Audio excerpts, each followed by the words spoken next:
আসসালামু আলাইকুম। টি-20 বিশ্বকাপের আজকে রাতে দুটি ম্যাচ নিয়ে বিশ্লেষণ করব এই ভিডিওতে।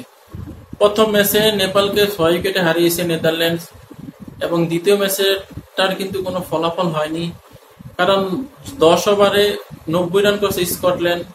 ইংল্যান্ডের কোনো বলাররা একটা উইকেটও কিন্তু ফেলতে পারেনি স্কটল্যান্ডের। স্কটল্যান্ডের দুই ওপেনার কিন্তু টি-20 যে মেজাজ সেই মেজাজে খেলতে থাকে।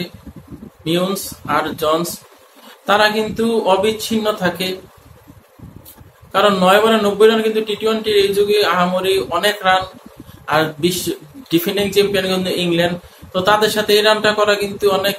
তো ইংল্যান্ড আমরা দেখছি ওয়ানডে বিশ্বকাপে প্রেশারটা নিতে পারেনি, ছোট দলের সাথেও লাস্ট পর্যায়ে হেরে গিয়েছে আফগানিস্তানের সাথে। তো এরকম একটা দল আজকে যদি 200+ যদি করতে পারতো স্কটল্যান্ড, ইংল্যান্ড কিন্তু হারতেও পারতো। তো ইংল্যান্ডের কিন্তু আফসোস এখন, কেননা নো রেজাল্ট মানে কোনো পয়েন্ট, কিন্তু ইংল্যান্ড 1 পয়েন্ট পেয়েছে। যদি তারা জয়লাভ করতো 3টি পয়েন্ট পেত, তো তাদের আফসোস। স্কটল্যান্ডও আফসোস করবে, কারণ তাদের কিন্তু বিনা উইকেটে 10 ওভারে 90 ছিল। আর 10 ওভারে যদি তারা 110 করতে পারতো, স্বাভাবিক তাদের 10টা উইকেট। মিউন্স আর জন্স যেভাবে খেলছে তাদের ওপেনিং, সেই হিসাবে কিন্তু তাদের ওয়ান ডাউন টু ডাউনে আরো ভালো ভালো ব্যাটার আছে, করলেও করতে পারতো 10 ওভারে যদি 100 করতো 190। তো 190 কিন্তু টি-20 এই যুগে অনেক রান। আর ইংল্যান্ডের আজকে কিন্তু সেরা একাদশে 7 নম্বর পর্যন্ত বিশ্ব টপ লেভেলের ব্যাটাররা। তারপরে কিন্তু তাদের যে স্পেশাল 4টা বলার নিয়েছে, আর্চার, জর্ডান, মার্ক উড এবং আদিল রশিদ, তারা কিন্তু ব্যাটিং করে। সব মিলে কিন্তু ইংল্যান্ডের 7টা জেনুইন ব্যাটসম্যানের জায়গা, তারপর 4টা অলরাউন্ডার আছে।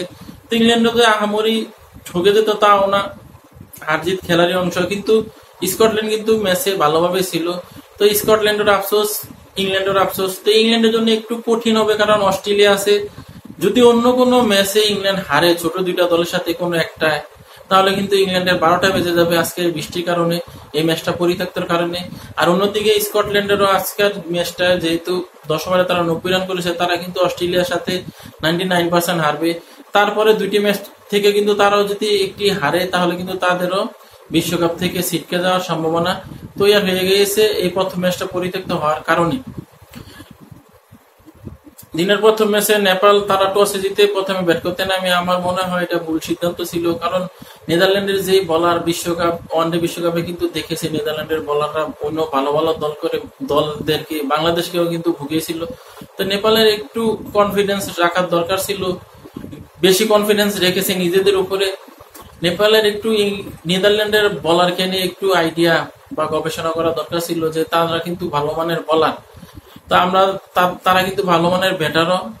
আজকে যখন তারা ব্যাট করছে তখন কিন্তু দেখেছিল আগের বিশ্বকাপের একটা ভালো মোমেন্ট আয়ারল্যান্ডের সাথে, কিন্তু তারা 13 ওভার সামথিং 14 ওভারের আগে খেলাটা জয়লাভ করে 190+, 192-93 রান করে। তো তারা কিন্তু সেই সময়ে ওই ওভারে জিততে হতো 14 ওভারের আগে, না হলে কিন্তু তারা বিশ্বকাপে ছিটকে যেত। নেদারল্যান্ড কিন্তু সেটা করে দেখিয়েছে। তো নেদারল্যান্ডের কিন্তু ভালো ভালো ব্যাটার আছে। তো নেপাল তারা কিন্তু প্রথম থেকে উইকেট পড়তে থাকে, তারা কিন্তু ম্যাচে আর দাঁড়াতেই পারেনি।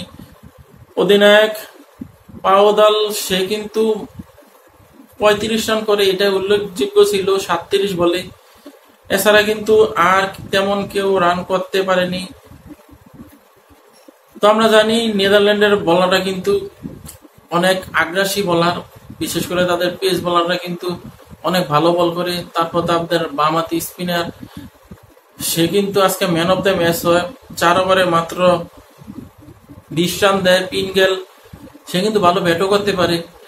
তার সেই বোলিং নিয়ন্ত্রিত বোলিং এর কারণে কিন্তু নেপাল একবারে 120 রানও করতে পারেনি, 106 রানে অল আউট হয়ে যায়। তো তারা কিন্তু লাস্টে দিয়ে 4টি বল করে, যদি আরো 4টি বল থেকে যদি 10 রান নিতে পারতো, ম্যাচটা কিন্তু তাও তুমুল প্রতিদ্বন্দ্বী হয়। কারণ লাস্টের 21 বলে 22, 20 বলে 25 এরকম ছিল। 25 বলে 25, তারপর 12 ওভারে ভালো। তখনও কিন্তু নেপাল ক্যাচ মিস করেছে, বিশেষ করে তারা 7 ওভারে একটা ক্যাচ মিস করেছে, 8 ওভারে একটা করেছে, 12-13 মধ্যে একটা করেছে, লাস্টে 17 ওভারে যেয়ে কিন্তু একটা ক্যাচ মিস করেছে।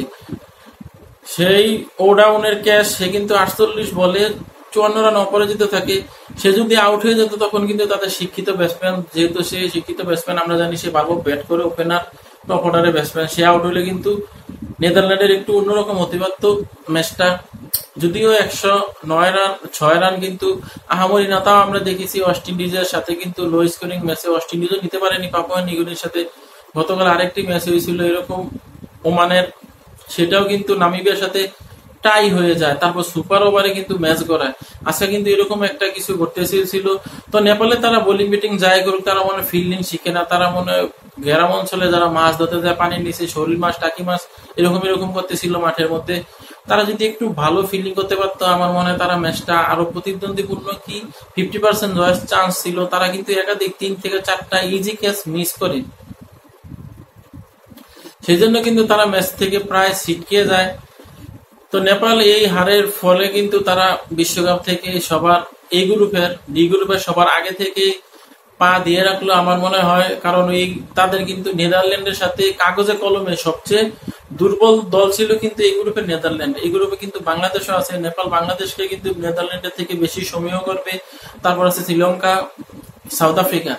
নেপালের কিন্তু আজকাল চান্স ছিল, বিশেষ করে যখন নেপাল 5টা উইকেট পড়ে যায়, তখন কিন্তু নেপালের এক সমর্থক কিন্তু অনেক অজোরে কান্না করতেছিল যে কি হলো এত তাড়াতাড়ি উইকেট গুলো চলে গেল, মানে অনেক আবেগী। তার কান্না দেখে কিন্তু ধারাভাষ্যকারও আবার পরে রিপ্লে দেখিয়ে তারকে নিয়ে একটু গবেষণা করেছে। তো নেপালে কিন্তু আজকে অনেক দর্শক ছিল মাঠে, অনেক সাপোর্ট করেছে। আমরা জানি তারা কিন্তু যখন এই টি-20 বিশ্বকাপ মূল পর্বে খেলবে, তখন কিন্তু তাদের পাহাড়ের উপর থেকে অনেক 1 কিলোমিটার উপর থেকে কিন্তু দর্শক তাদের খেলা দেখেছে। তাদের মাঠ কিন্তু এক কানা ভরপুর ছিল। তখন নেপালের অনেক সমর্থক কিন্তু আজকে তাদেরকে সমর্থন করেছে মাঠে গিয়ে। সেই হারে কিন্তু নেদারল্যান্ডের এত সমর্থন ছিল না, দর্শক কম ছিল নেদারল্যান্ডের মাঠে। তো নেপাল পরের ম্যাচে ঘুরে দাঁড়াবে, কারণ পরের ম্যাচ কিন্তু নেপালের বাংলাদেশের সাথে না, নেপাল বাংলাদেশের সাথে সবার লাস্টে ম্যাচ। এই গ্রুপের নিয়ে আমরা বেশি গবেষণা করতেছি, কারণ একটাই, এই গ্রুপে কিন্তু বাংলাদেশ আছে।